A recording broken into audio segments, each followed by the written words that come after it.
Welcome back to She Speaks Truth, the space where faith meets real womanhood, real marriage, and real growth.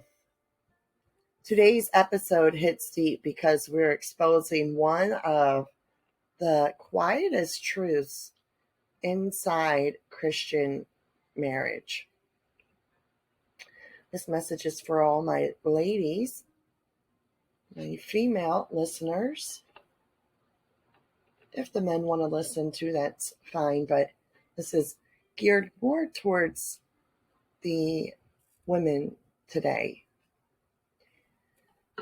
This episode is called Your Husband Wants This but Doesn't Know How to Say It.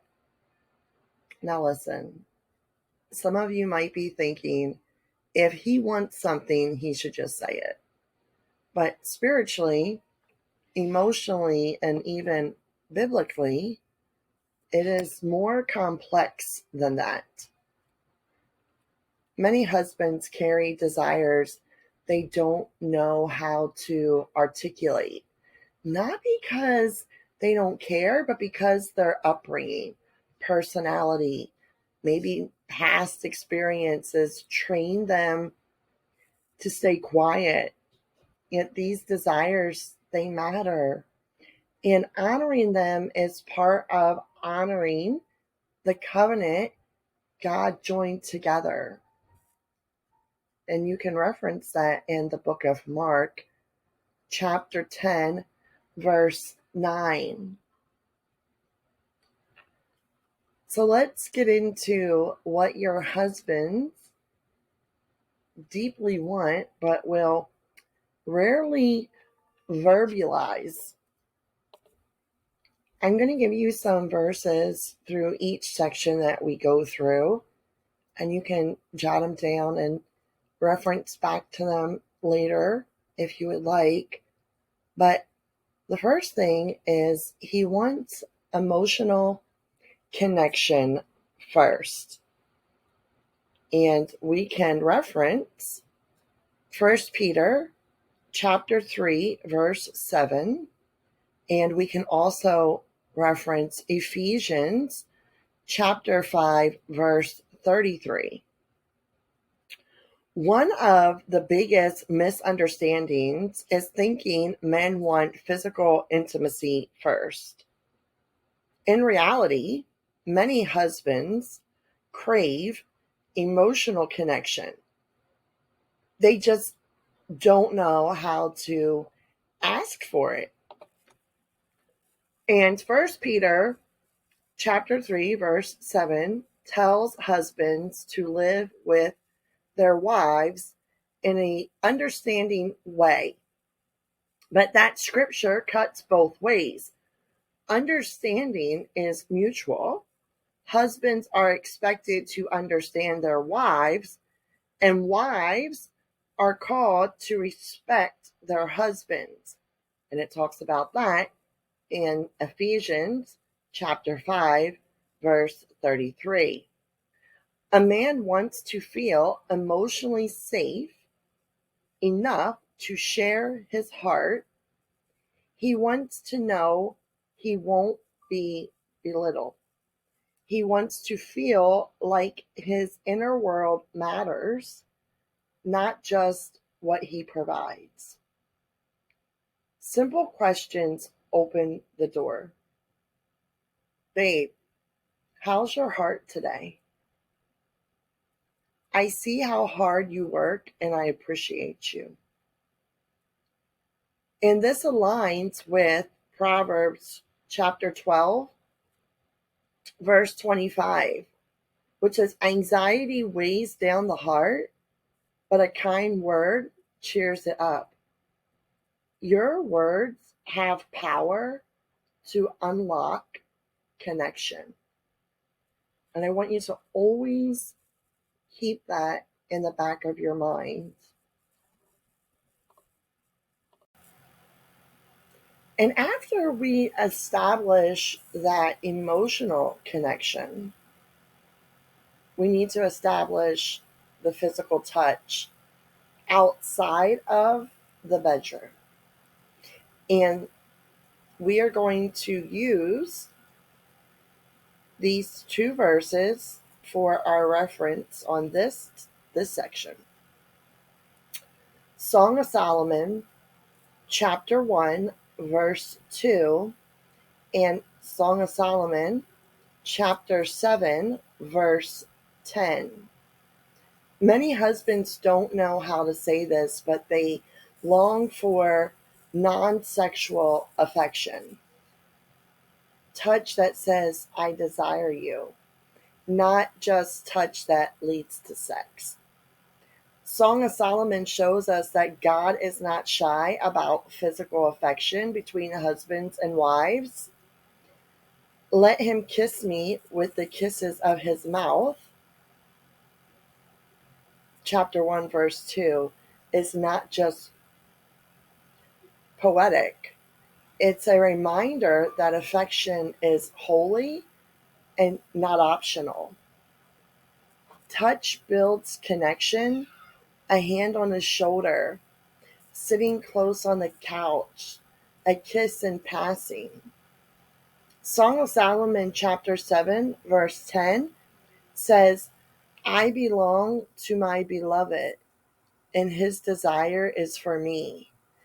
Desire is designed to be expressed, not assumed. Your husband wants to feel that you enjoy him, not just need him. And then the third thing, number 3, he wants appreciation, not constant critiquing. And we're going to look at Proverbs chapter 14, verse 1, and Proverbs chapter 31, verse 11 and 12. Proverbs 14:1 says, a wise woman builds her house, but a foolish one tears it down with her own hands. How do many marriages get torn down? Not by major blow-ups, by daily criticism. Your husband wants appreciation, not idol worship, not fake compliments, just genuine acknowledgement.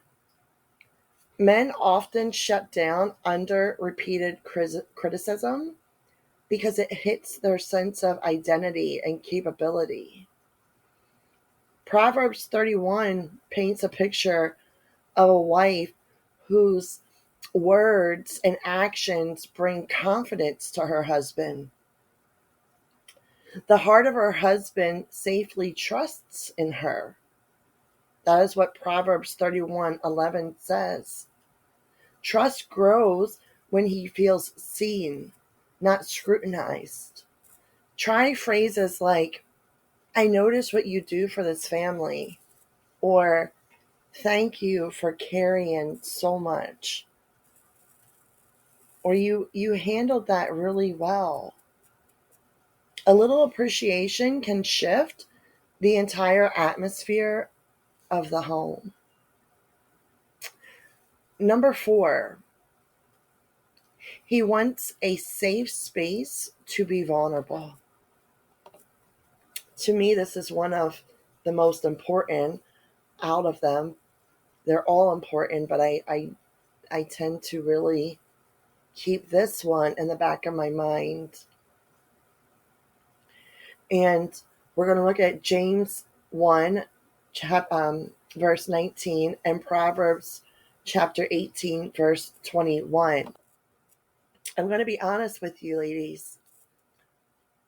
A lot of men grew up without a model for emotional vulnerability. They weren't taught how to express fear or stress or hurt, so they suppress it. But in James chapter 1, verse 19, it gives a blueprint for intimacy and says, be quick to listen, slow to speak, and slow to become angry. If he opens up even a little, that is sacred ground. Respond gently. Do not interrupt and do not dismiss him. Proverbs chapter 18, verse 21 reminds us death and life are in the power of the tongue. And you may not believe this or not. You may or may not. But your tone determines whether he opens up or shuts down. You need to ask questions like, what makes you feel most supported by me? Or, what helps you feel close to me? Or you can say, I want you to understand. Can you help me learn your heart better? This isn't about making him emotional. It's about making him safe. Next, he wants to be desired, not just needed. And we're going to look at Song of Solomon, chapter 2, verse 16, and then 1 Corinthians chapter 7, verses 3 through 5. Many wives need their husbands, but they don't pursue them. And there's a big difference, ladies. A big difference.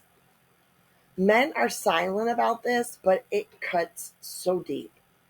They want to feel chosen, actively, intentionally, passionately, not just needed to fix something or to carry something. Song of Solomon, chapter 2, verse 16 says, my beloved is mine and I am his. There's mutual desire, not one-sided effort. And in 1 Corinthians chapter 7, verses 3 and 4, Paul teaches mutual pursuit and mutual affection. Not just a man pursuing his wife, but also the wife pursuing her husband. So when you say things like, you look good today, or I want you tonight, or I love when you touch me, you awaken something in him that strengthens the marriage on every level. Desire is a kingdom principle, not a worldly one. Number 6, he wants love in his language. Did you hear that? He wants love in his language. We're going to look at Philippians chapter 2, verse 4. Every husband loves differently and receives love differently.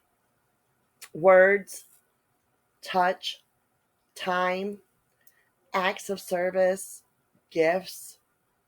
Philippians chapter 2, verse 4 says, let each of you look not only to his own interest, but also to the interest of others.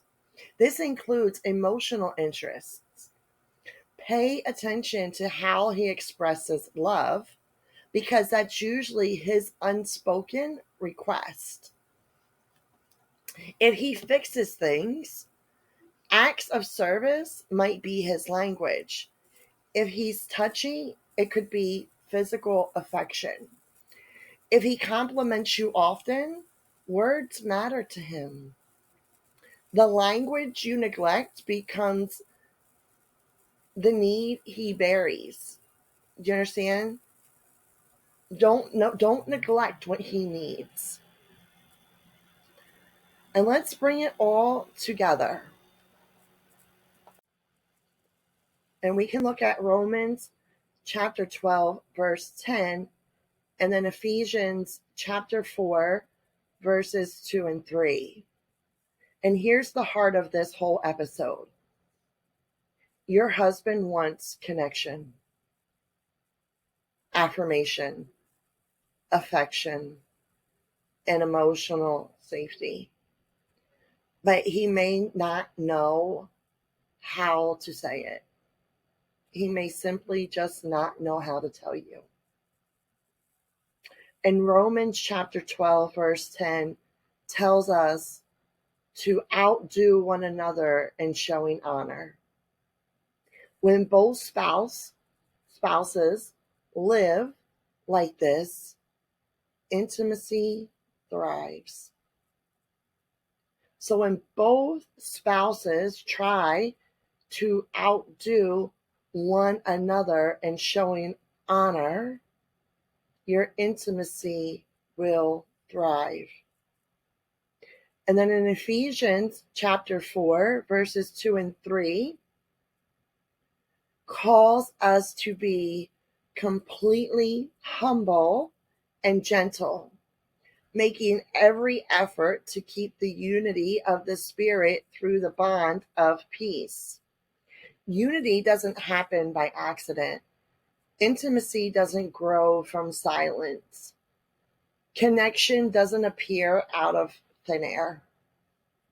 When you show tenderness instead of criticism, curiosity instead of assumptions, affection instead of distance, affirmation instead of silence, you create a marriage that reflects Christ.